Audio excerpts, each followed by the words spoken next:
नमस्कार, welcome everyone to LGK. आता आपण पाहू जे सिलेबस 1.1 सायलेंट फीचर्स ऑफ भारतीय न्याय संहिता 2023. भारतीय न्याय संहिता की मुख्य विशेषताएं, काही ठळक वैशिष्ट्ये आपण पाहणार आहोत आज ह्या क्रिमिनल लॉ मधील एक अत्यंत महत्त्वाचा जो विषय आहे आणि ह्याचा अभ्यास आपण करणार आहोत. त्यामुळे हा जो सब्जेक्ट आहे आणि हा जो लेक्चर आहे शेवटपर्यंत अवश्य पहा. आणि आजचा आपला विषय आहे भारतीय न्याय संहिता आणि विशेषतः त्याची ठळक वैशिष्ट्ये, इम्पॉर्टंट फीचर, इम्पॉर्टंट कॅरेक्टरिस्टिक, काय काय नवीन ह्याच्यामध्ये आले आहेत, त्याचे फीचर काय काय ते आपण पाहू.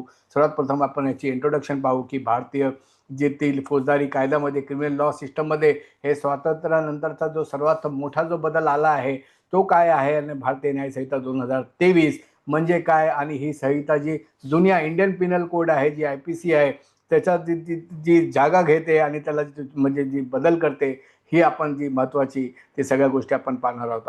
IPC हा कायदा ब्रिटिश काळात, ब्रिटिश कॉलोनियल पिरियडचा आहे. जसे माहिती आहे की जे फर्स्ट लॉ कमिशन होती, लॉर्ड मॅकॉले होते, यांनी तयार केला होता आणि त्याला कोडिफाय केलं होतं. हा संहिता, हा कायदा जवळपास 160 वर्ष, अधिक काळ, मोर दॅन 160 इयर्स भारतामध्ये लागू होता. परंतु समाज बदलला, त्याच्यानंतर तंत्रज्ञान बदलले, गुन्हेगारांचे स्वरूप बदलले, डिजिटल जग वाढले आणि सायबर गुन्हेही वाढले, आपल्या सगळ्यांना माहीत आहे. त्यामुळे आधुनिक भारतासाठी, मॉडर्न इंडियासाठी नवीन क्रिमिनल लॉ आवश्यकता झाली आणि त्याची गरज सर्वात जास्त होती. लोक त्याची मागणी करत होती. म्हणूनच भारतीय न्याय संहिता 2023 BNS 2023 अंमलात आणण्यात आली. आणि आता आपण जाणून घेऊ जे हे ह्याचे फीचर्स पण काय आहे ते पण आपण पाहू. पण BNS ह्याची मिनिंग, ह्याची व्याख्या काय आहे आणि BNS म्हणजे काय, भारतीय न्याय संहिता. BNSचं फुल फॉर्म आहे भारतीय न्याय संहिता. आणि ही भारतातील जी नवीन फौजदारी संहिता आहे त्याच्याबद्दल आपण जाणून घेऊ. निम क्रिमिनल कोड आहे हे पण माहिती आहे आणि दुसरे 3 नवीन क्रिमिनल कोड कुठचे आले ते पण आपण जाणून घेऊ. त्याच्यानंतर आपण इम्पॉर्टंट फीचर पाहू.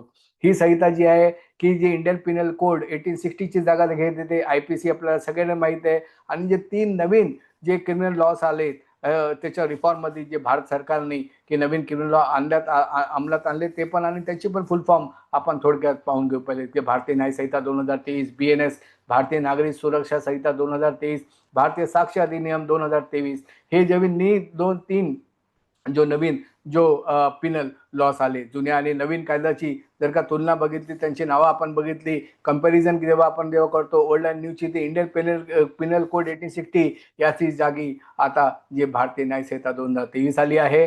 Criminal procedure code CPC CRPC जी आहे 1973 याच्या जागी आता भारतीय नागरिक सुरक्षा संहिता. आणि इंडियन एव्हिडन्स ऍक्ट 1872 IEA ज्याला म्हणायचे, याच्या जागी आता भारतीय साक्ष्य अधिनियम तर BSA ते हे अंमलात आणलं आहे.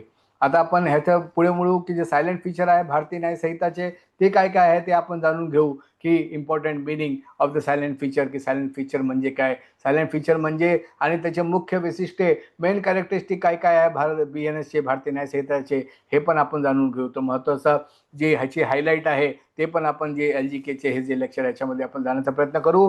आणि सर्वात प्रथम जो फीचर पहिला आहे ते कॉलोनियल लॉची जागा भारतीय कायद्याने घेतली. रिप्लेसमेंट ऑफ कॉलोनियल, जो ब्रिटिशची लॉ होती, BNSचे सर्वात मोठी वैशिष्ट्य म्हणजे ब्रिटिश काळातील IPC आता हटवण्यात आला आहे. आणि IPCचा मुख्य उद्देश होता की ब्रिटिश राजवटची संरक्षण, प्रोटेक्शन ऑफ कॉलोनियल रूल. परंतु BNS जो आहे याचा मुख्य उद्देश जो आहे तो जस्टिस आहे, न्याय आहे, न्याय सर्वांसाठी. संवैधानिक मूल्य ह्याची इम्पॉर्टंट आहे, कॉन्स्टिट्यूशनल व्हॅल्यूजला भर देते. आणि आधुनिक भारताच्या जे गरजा, नीड ऑफ मॉडर्न इंडिया आहे त्याला लक्षात ठेवून हा प्रोव्हिजन करतो. पिनल ऐवजी न्याय आता हा शब्द वापरण्यात आला आहे. पूर्वी जे इंडियन पिनल कोड म्हणजे शिक्षा केंद्रित कायदा होता, पनिशमेंट ओरिएंटेड कायदा होता, त्याच्यामध्ये पनिशमेंट देणे मुख्य उद्देश होता. आता भारतीय न्याय संहिता जी आहे ते न्याय देण्याचं कार्य करणार आहे. म्हणून याच्यामध्ये इम्पॉर्टंट वैशिष्ट्य ह्याची म्हणजे न्याय केंद्रित कायदा, जस्टिस ओरिएंटेड लॉ आहे. दुसरा इम्पॉर्टंट वैशिष्ट्य, इम्पॉर्टंट फीचर, इम्पॉर्टंट कॅरेक्टरिस्टिक आहे जो सोपी आणि आधुनिक भाषा, simple and modern language. IPC मध्ये जेव्हा आपण ते वाचतो, त्याची बॅरॅक्ट वाचतो, तो जुन्या इंग्रजी शब्द, ओल्ड विक्टोरियन इंग्लिश टर्म्स इतके टफ कधी कधी वाटतात आणि कधी कधी इतके त्याच्यामध्ये कन्फ्युजन असतो. आणि BNS मध्ये आता जी भाषा आहे ते सौम्य भाषा, स्पष्ट भाषा आणि आधुनिक पद्धतीने लिहिण्यात आली आहे की जेणेकरून ते सगळ्यांना कळेल. की यामुळे जे विद्यार्थी आहेत, पोलीस आहेत, वकील आहेत किंवा जजेस आहेत आणि सामान्य नागरिक पण आहे, कायदा अधिक चांगल्या प्रकारे समजू शकतात आणि वाचू शकतात अशी तरतूद सौम्य भाषाची केली आहे. हे दुसरी इम्पॉर्टंट वैशिष्ट्य त्याची झाली.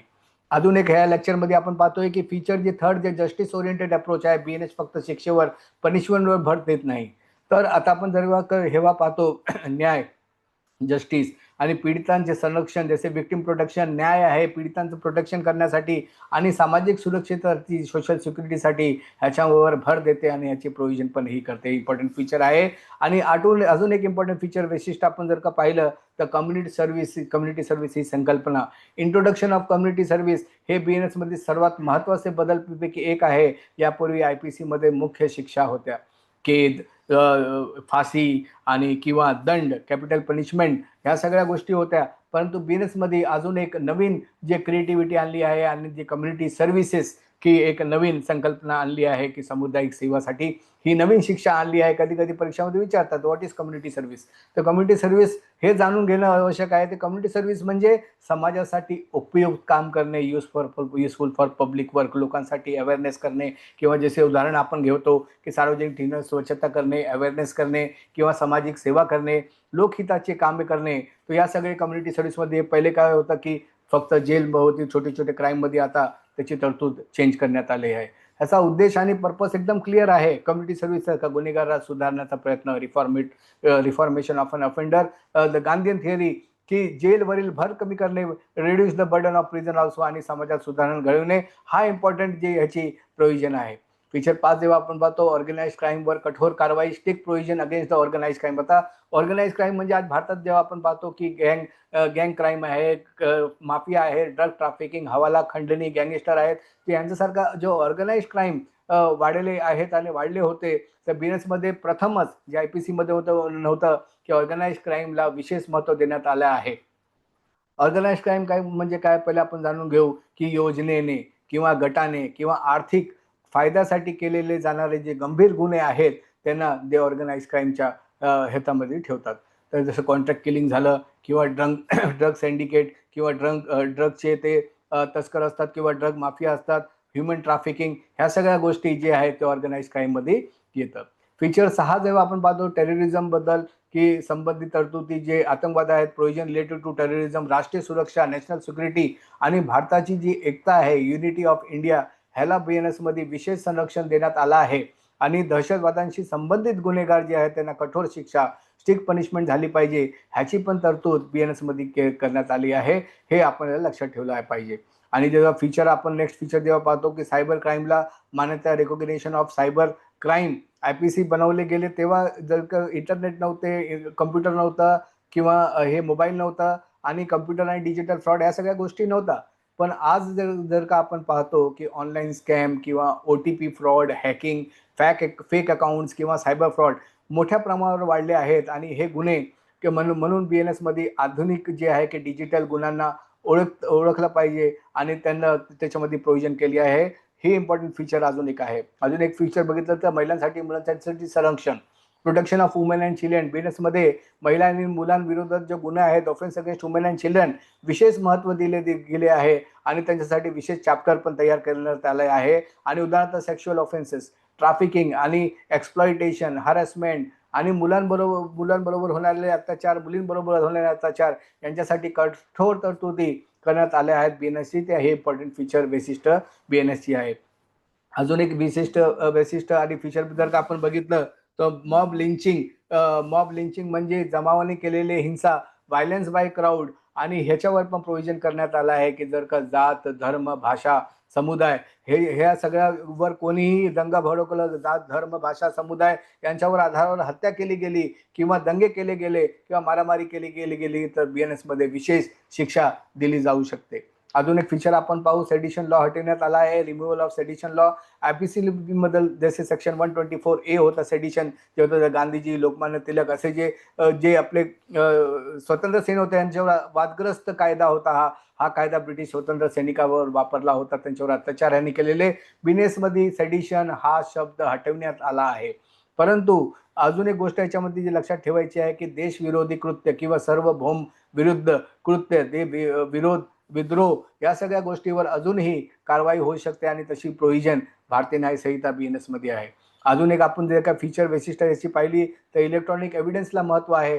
रेकॉग्निशन ऑफ इलेक्ट्रॉनिक एव्हिडन्स आज गुन्ह्यांमध्ये जेव्हा आपण पाहतो सीसीटीव्ही, व्हॉट्सअप चॅट, ईमेल, पहिले काय होतं की जे IT ऍक्ट होते त्याच्यामध्ये ते प्रोव्हिजन नव्हते, IPC मध्ये हे प्रोव्हिजन नव्हती. आता email, WhatsApp chat, video recording, digital document यांचा वापर करून मोठ्या प्रमाणावर होतो. हे माहिती आहे म्हणून इलेक्ट्रॉनिक एव्हिडन्सला महत्व दिले आहे, फोरेन्सिक एव्हिडन्सला महत्व दिले आहे ह्या BNS मध्ये. अजून एक फीचर आपण बघतो स्पीडी जस्टिसवर भर दिला आहे, फोकस ऑन स्पीडी जस्टिस. तारीख पे तारीख हा आता गेलाय. भारतात क्रिमिनल केसेस अनेक वर्ष चालतात, तारीख पे तारीख, डिले इन जस्टिस ही मोठी समस्या होती की justice delayed is justice denied. BNSचा उद्देश आहे की जलद तपास, स्पीडी इन्व्हेस्टिगेशन, जलद खटले. तर जलद तपास आणि जलद खटले झाले पाहिजे आणि वेळेवर न्याय मिळाला पाहिजे, टाइमली जस्टिस. हे इम्पॉर्टंट फीचर आहे भारतीय न्याय संहिता काही इम्पॉर्टंट ज्याची वैशिष्ट्य आहे. अजून एक वैशिष्ट्य आपण जेव्हा पाहू फीचर्स, अजून एक 13वा की विक्टिम सेंट्रिक अप्रोच आहे भारतीय न्याय संहितामध्ये. पूर्वी क्रिमिनॉलॉजी मध्ये जास्त भर होता अक्युज्ड राईटवर, परंतु आता जे विक्टिम राईट्स आहेत त्यांच्यावर महत्व दिले जाते आणि ह्या सगळ्या गोष्टी महत्वाच्या आहेत. अजून एक जर फीचर आपण इम्पॉर्टंट फीचर पाहिलं तर फीचरमध्ये हिट अँड रन केसवर कठोर शिक्षा. पहिले हे प्रोव्हिजन जी आपली जी IPC मध्ये नव्हती, पण आता हिट अँड रन केस केलं तर जी ह्याची सेक्शन 106 आहे त्याच्यामध्ये कठोर शिक्षाची जी प्रोव्हिजन ह्याच्यामध्ये दिली आहे. पहिले लोक काय करायची की ऍक्सिडेंट करून त्याने पळून जायची आणि पळून गेल्यावर तो तिथेच मृत्यू पावायचा. तर आता सर्वात प्रथम की त्याची ड्युटी झाली पाहिजे की जान बचाइये आणि जीव वाचवा. म्हणून जर का ऍक्सिडेंट झाला तर सर्वात प्रथम जर का कोणी त्याला वाचवलं, हॉस्पिटलात घेऊन गेलं आणि पोलिसांना कळवलं तर कमी शिक्षा आहे. पण जर का तो पळून गेला तर कठोर शिक्षाची प्रोव्हिजन हिट अँड रन केसवर कठोर शिक्षा, जसे रोड ऍक्सिडेंट आणि हिट अँड रन केसमध्ये हा भारतीय न्याय संहितामध्ये करण्यात आला. तर मोठ्या प्रमाणावर जे हिट अँड रन केस वाढलेले त्याला पण जसे ट्रक ड्रायव्हरने ह्याच्यावर स्ट्राईक पण केलेली, पण BNS मध्ये कठोर शिक्षा ठेवण्यात आला आहे की ह्या सगळ्या प्रोव्हिजन याच्यामध्ये करण्यात आले आहे. फीचर 15 जेव्हा आपण बघतो टेक्नॉलॉजी बेस्ड क्रिमिनल जस्टिस आहे. BNS आधुनिक आहे, फोरेन्सिक सायन्सला महत्व दिलं आहे, टेक्नॉलॉजी इन्व्हेस्टिगेशन, डिजिटल इन्व्हेस्टिगेशनला महत्व देण्यात आलं आहे आणि याचं समर्थन देखील ह्याच्यामध्ये केल्याने ही इम्पॉर्टंट वैशिष्ट्य आणि फीचर आहे. फीचर 16वा जेव्हा आपण पाहतो रिफॉर्मेटिव्ह थ्योरी ऑफ पनिशमेंट. BNS फक्त शिक्षा देण्यावर भर देत नाही तर गुन्हेगार सुधारावा, ऑफेंडर शुड बी रिफॉर्म, की आप पाप से नफरत करो, पापी से नफरत मत करो, की ह्या जोरावर आणि ह्यावर भर देते. ही कम्युनिटी सर्व्हिसची मधून स्पष्ट दिसते. जसं आपण बघितलं कम्युनिटी सर्व्हिसवर IPC आणि BNS मध्ये थोडासा आपण फरक पण जाणून घेऊ जर का प्रश्न फुल लेंथला आला किंवा त्याची आपल्याला नॉलेज पण असली पाहिजे. जसं पाहिजे की जर का विचारलं तर IPC कॉलोनियल लॉ आहे की हे ब्रिटिश कालीन होता आणि BNS हा जो होता इंडियनाइज्ड आहे, पूर्ण स्वदेशी आहे, इंडियनाइज्ड क्रिमिनल जस्टिस जो की न्यायावर भर देतो आहे. IPC मध्ये जसे कम्युनिटी सर्व्हिसची जी प्रोव्हिजन नव्हती, पण BNS मध्ये आता आपण सगळे पाहतोय की कम्युनिटी सर्व्हिसची जी प्रोव्हिजन आहे. IPC मध्ये जी IT रिलेटेड किंवा सायबर रिलेटेड जे गुन्हे वर कमी लक्ष होता, पण BNS मध्ये जर का आपण पाहतो की डिजिटल क्राईम हिला महत्व दिलं आहे आणि ह्या सगळ्या गोष्टी जे त्याच्यामध्ये प्रोव्हिजन्स केले गेले आहे. BNSचे फायदे जर का कोणी विचारलं तर आपण त्याचं म्हणू शकतो की ॲडव्हान्टेज काय आहे की तुम्ही स्वतःने पण लिहू शकता जसं तुम्ही अनुभव करताय. पण आधुनिक क्रिमिनल लॉ आहे, पूर्ण स्वदेशी आहे, डिजिटल एज आहे, अनुरूप आहे, विक्टिम प्रोटेक्शन आहे, ऑर्गनाइज क्राईम कंट्रोल आहे, फास्टर जस्टिस आहे, रिफॉर्मेटिव्ह अप्रोच आहे, मुलांसाठी तरतूद आहेत, फोरेन्सिक आहे. या सगळ्या गोष्टी आपण लिहू शकतो आणि BNS वर लोक क्रिटिसिझम जर का तुम्हाला विचारलं की त्याचे क्रिटिक करा की त्याची काही लोकांचे मत असे पण आहे की IPC सेक्शन तसाच ठेवण्यात आला आहे, फक्त चेंजेस काही केलं नाहीये, फक्त पॅकेजिंग आहे. नॅशनल सिक्युरिटीवर प्रोव्हिजन गैरवापर होऊ शकतो. नवीन कायद्यांसाठी पोलीस, लॉयर, जज किंवा ॲडव्होकेट्स आणि जजेस ह्यांना सगळ्यांना ट्रेनिंगची आवश्यकता आहे, जे परिपूर्ण नाही, लोकांना अवेअरनेस केलं पाहिजे. तर जर का आपण कन्क्लूड केलं हे पूर्ण जो पहिला टॉपिक आहे फीचर्स ऑफ फीचर्स ऑफ भारतीय न्याय संहिता, तर आपण सगळं कव्हर केलं. हा भारताचा क्रिमिनल लॉ जस्टिस मधील एक ऐतिहासिक सुधारणा आहे.